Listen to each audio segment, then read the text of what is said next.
So I also changed my title. That's cheating. But, decisions are hard.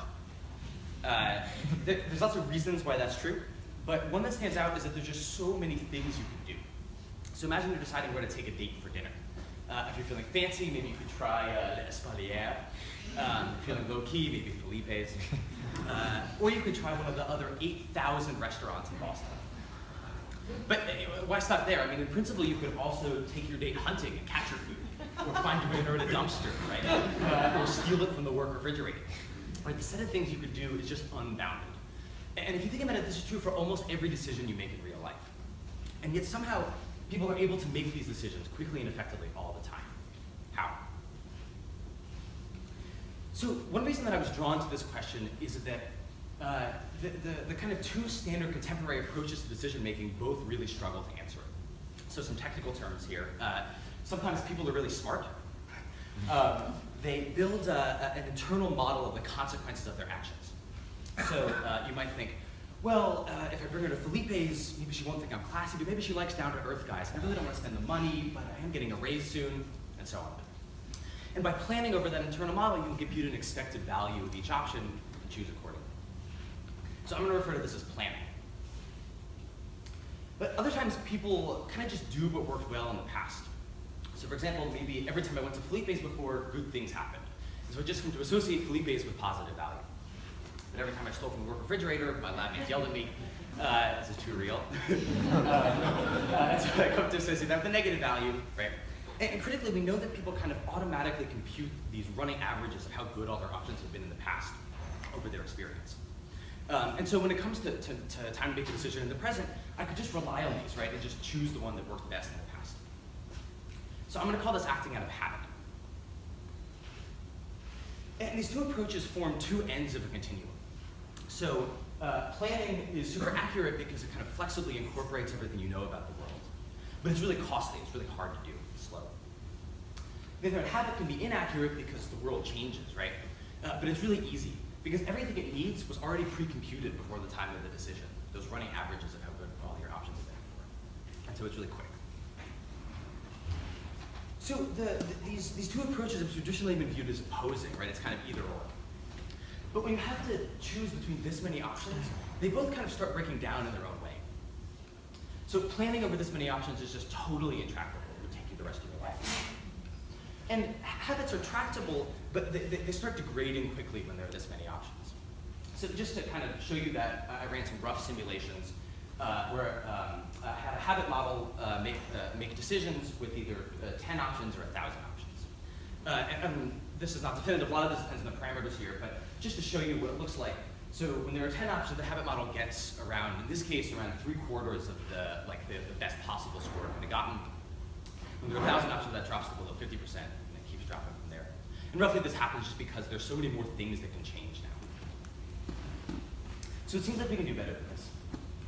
So our idea was to combine the two approaches and try to get the best of both worlds. So you have all these options that you've kind of tagged with either positive or negative value from your associations with them in the past. And in the same way that habits can use these values to choose a single option that worked well before, right, you could also use it to construct a subset of those options that worked well before. We'll call it a choice set. But then you have a small set of things that are probably going to work well that you can plan over, and now it's tractable because the set is so much smaller. And so this approach is cool because it utilizes the speed and scalability of habits with just relying on these pre-computed values, right, to get you in the ballpark of the right answer. But then you can use planning in a now kind of tractable way to get more and more accurate expected values and choose better. And so this kind of occupies an intermediate position between the two extremes. So it's a little more costly than habit is computationally, right? Just a pure habit model, because you have to do a little bit of planning, right? But it turns out that the small cost can buy you a big gain in accuracy. I'm showing you the simulated performance of the pure habit model versus the choice set model when there are 1,000 options. And just as before, the habit model got about 50% of the best possible score. But just that little bit of extra work that the choice set model did got you up to over 80%. Again, a lot depends on the parameters here, and I'm happy to talk about that later. But it seems like this kind of hybrid approach can produce good decisions at low computational cost. So two things to flag here. The first one is that the idea that people construct choice sets is not novel. Right? What's novel here is the idea to use habits to guide them. And second is that I'm not claiming that this choice set construction process happens consciously, but rather what I think happens is that when you face a decision, certain options just kind of come naturally to mind. Right? Like you're trying to decide where to go to dinner and Felipe's just kind of bubbles into your head. And my claim is that that's the result of an unconscious process, which is proposing options that have worked well in the past to be evaluated. Okay, so how do you actually test whether people are doing this? So the idea was to design an experiment where you could give people a set of decisions whose option sets you had tightly controlled. So the experiment had two stages. In stage one, I trained people on a bunch of words, half of which I associated with high value and half with low value. So practically what that meant was that people would see the word basket a bunch of times. Every time they saw it, they won some bonus money, high value. But every time they saw stomach, they wouldn't win anything, low value. And of course, these were randomly assigned words from a participant.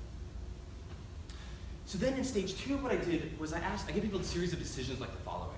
I said, give us a word from stage one with the most number of vertical lines in its letters. You have 1 point for every vertical line in the word you choose.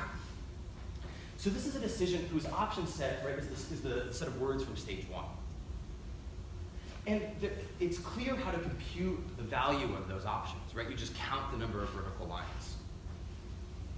But because this is difficult to do, and because we gave people a time limit for every question, what we expected people to do was first sample a subset of those words, right? Just a couple of them come to mind, and then they would count the number of vertical lines of those, evaluate those.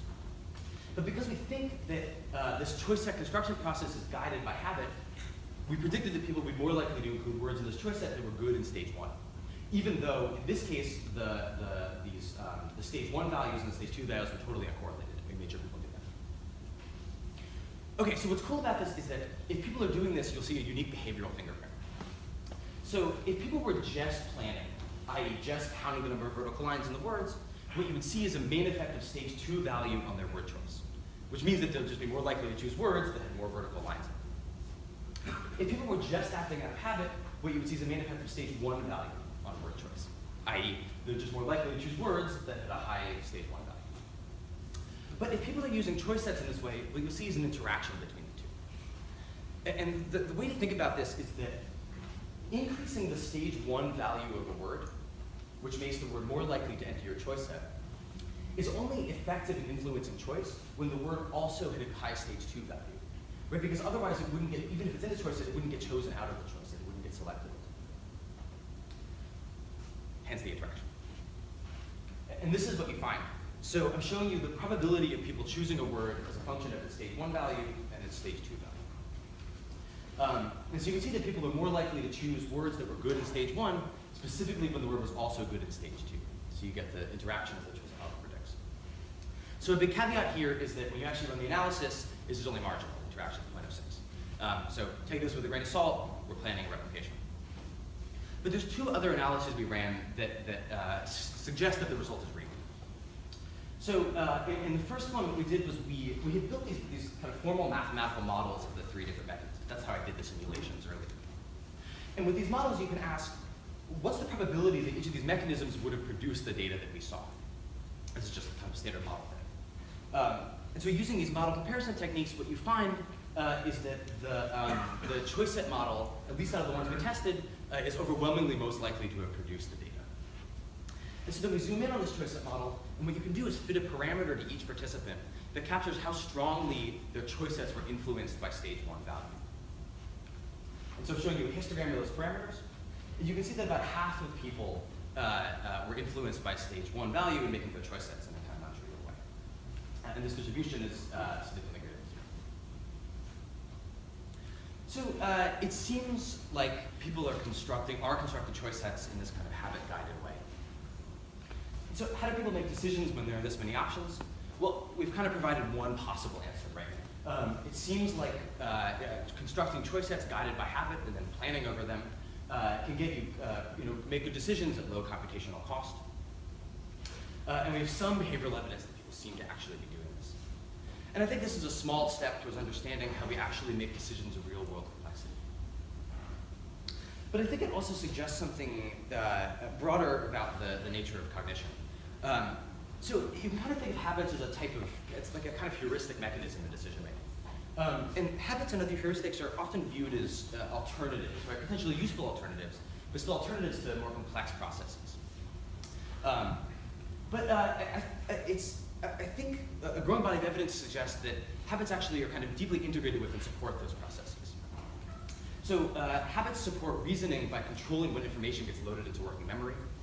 And they support decision making by controlling what goals people select, how much mental effort people exert, and maybe what choice sets they consider.